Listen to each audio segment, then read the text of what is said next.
Okay, so now I'm at the end of the Hellraiser franchise, and I know I did these really fast because I'm just tired of trying to record these videos and not working, so I'm trying to review them all together at once. So I know I probably missed a lot of stuff, so but this one I just watched.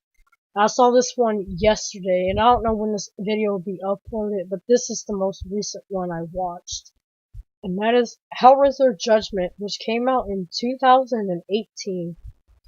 And it's directed by Jerry J. Tunnicliffe, who I said in the previous video has been the special makeup effects artist on the Hellraiser franchise since part 3 to now. And I forgot to mention in the Deader review, he also made a small cameo in Hellraiser Dead.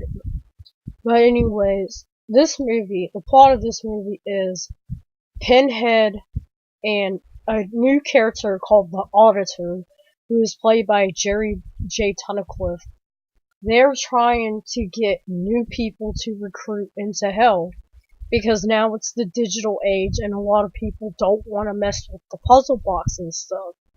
So they come up with this idea of sending letters out to bad people to, recruit them into Hell. So the first guy that gets sent a letter was this child killer, and they have to go through this process where they're hooked up to a machine, like there's like a typewriter machine, and there's like these tubes stuck in their arms that, like, I guess they're trying to get the blood. It's like the ink's written in their blood, and I guess it's to tell them if they have to tell the truth, and they don't tell the truth, it's going to be worse for them. So they have to tell the truth, lay out all their sins, and they'll get their reward. And there's this whole process where, who's the other guy? Dang, I just watched it, I forgot the other dude's name.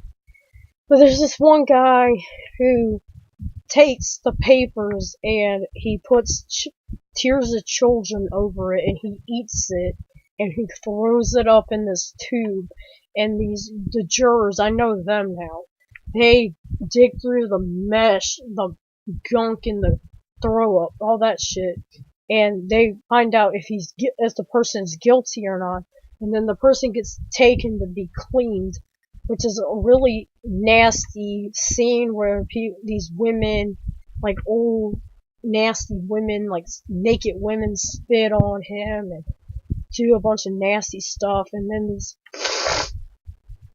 the Cenobite comes in that has like a baby mask face, and he comes in, and then a person jumps out from the back of him in this gimp outfit, and they have these blades, and they cut him up and take the skin off.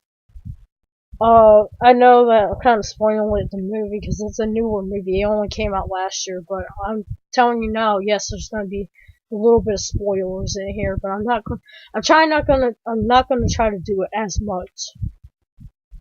Then there's this subplot going on with this serial killer that's going around, and I'm guessing he's killing people based off the 10 Commandments. I'm not sure, but he's killing people, and he's known as the Preceptor.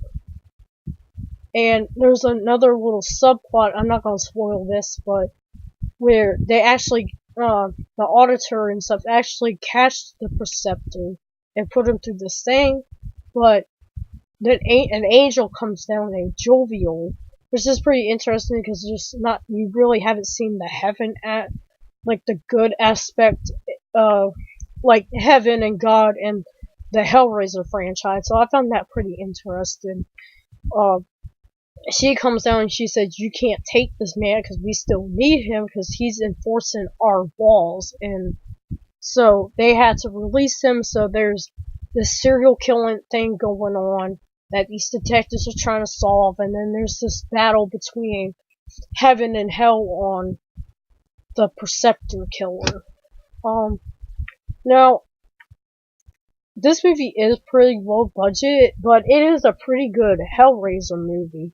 In my opinion, like I said, Revelations and this one were actually written to be Hellraiser movies.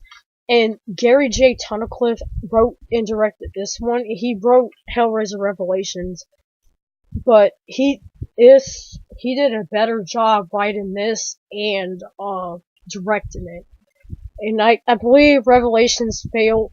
They messed with the script a bit, and that's why it was so bad. But yeah, um, I like the guy who they got to play Pinhead.